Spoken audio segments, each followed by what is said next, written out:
혹시 오늘도 아침에 눈을 뜨는 게 천근만근 무거우셨나요? 푹 잤다고 생각했는데도 머릿속엔 안개가 낀 것처럼 멍하고 점심만 먹고 나면 참을 수 없는 졸음이 쏟아지진 않으신가요? 뱃살은 늘어나고 혈압약과 당뇨약을 챙겨 먹고 있지만 정작 내 몸의 에너지는 텅 비어버린 느낌을 받으실 때가 있을 겁니다. 우리는 이것을 그저 나이 탓이겠거니 혹은 내가 게을러서 그렇겠거니 하며 자책하곤 합니다.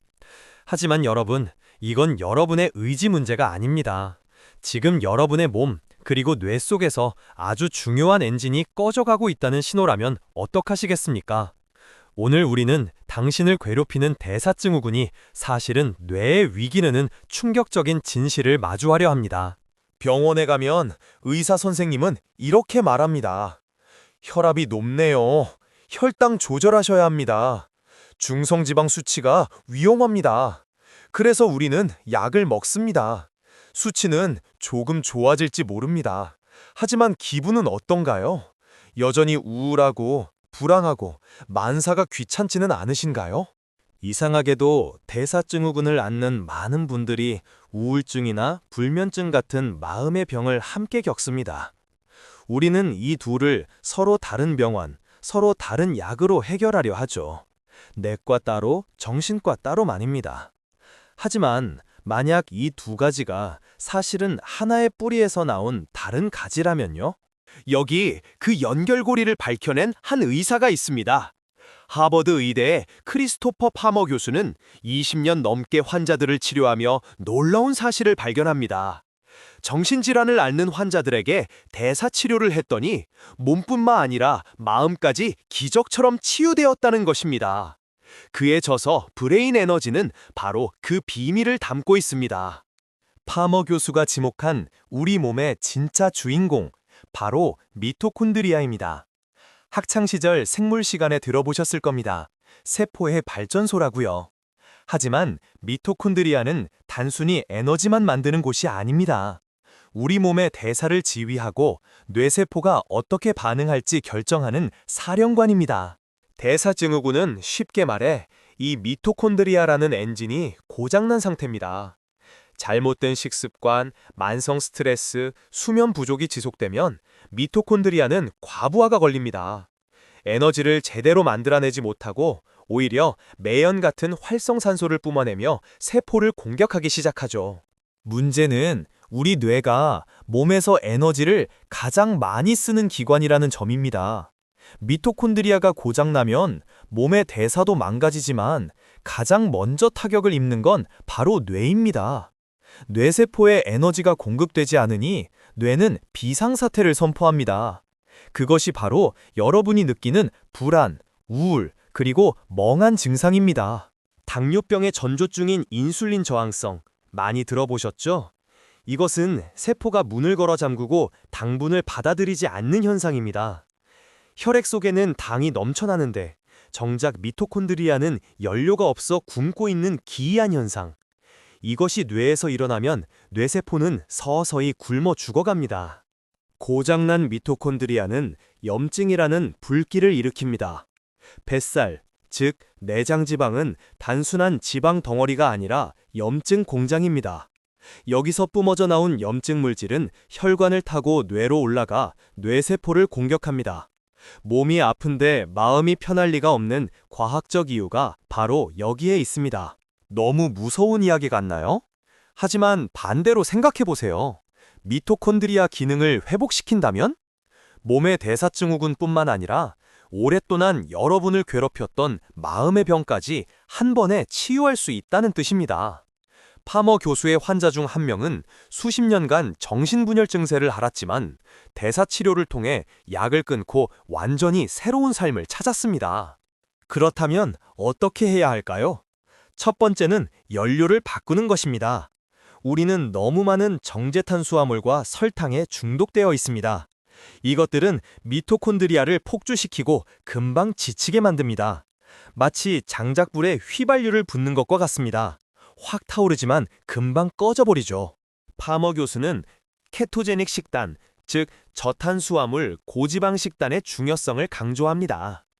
지방을 연료로 태우면 미토콘드리아는 훨씬 안정적이고 깨끗한 에너지를 만들어냅니다.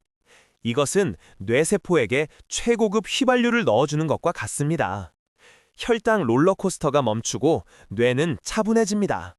끊임없이 먹는 습관을 멈춰야 합니다. 우리 몸의 엔진도 쉴 시간이 필요합니다. 공복 시간을 가지면 몸은 자가포식이라는 청소 시스템을 가동합니다. 고장난 미토콘드리아를 분해해서 재활용하고 새로운 미토콘드리아를 만들어내는 것이죠. 굶는 게 아니라 몸을 청소하는 시간입니다. 운동은 단순히 칼로리를 태우는 행위가 아닙니다.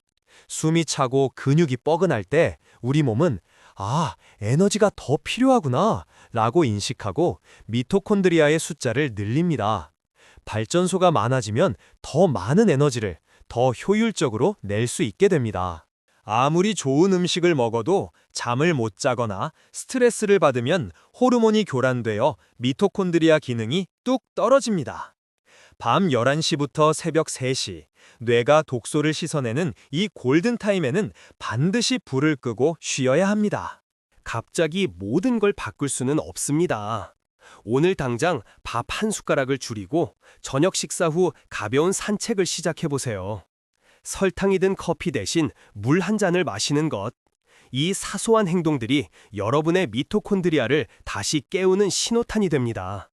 물론 처음에는 힘들 수 있습니다. 탄수화물을 줄이면 짜증이 나고 기운이 없을 수도 있어요. 하지만 이건 중독에서 벗어나는 과정입니다. 며칠만 견디면 어느 순간 머리가 맑아지고 몸이 깃털처럼 가벼워지는 놀라운 순간이 찾아옵니다. 잠깐 주의할 점이 있습니다. 이미 당뇨약이나 혈압약을 드시고 계신 분들이 식단을 급격히 바꾸면 저혈당이나 저혈압이 올 수 있습니다. 책의 저자도 강조하듯 반드시 주치의와 상의하면서 약물을 조절하고 식단을 병행해야 안전합니다. 혼자 판단하지 마세요. 대사증후군은 게으름의 결과가 아니라 현대 사회의 환경이 만든 질병입니다. 여러분의 의지가 약한 게 아닙니다. 단지 몸의 대사 시스템이 잠시 길을 잃었을 뿐입니다. 이제 올바른 지도를 손에 넣었으니 다시 길을 찾을 수 있습니다. 미토콘드리아가 살아나면 가장 먼저 느끼는 변화는 의욕입니다. 아침에 눈 뜨는 게 두렵지 않고 무언가 하고 싶다는 생각이 듭니다. 잃어버렸던 웃음을 되찾고 가족들과 더 따뜻한 대화를 나눌 수 있게 됩니다. 건강한 몸이 건강한 정신을 만듭니다. 오늘 내용이 조금 낯설고 어려웠을지도 모릅니다. 하지만 딱 하나만 기억해 주세요. 내 기분과 내 뱃살은 연결되어 있다. 몸을 돌보는 것이 곧 마음을 구하는 길이라는 사실을요. 크리스토퍼 파머 박사는 말합니다. 희망은 있다. 그것도 과학적인 희망이. 여러분의 뇌는 회복될 준비가 되어 있습니다. 필요한 건 올바른 에너지 공급뿐입니다. 오늘 저녁 가공식품 대신 신선한 채소와 좋은 지방이 든 식탁을 차려보는 건 어떨까요? 그 작은 한 끼가 여러분의 뇌세포를 춤추게 할 것입니다. 대사증후군과 정신건강의 뿌리는 하나, 미토콘드리아입니다.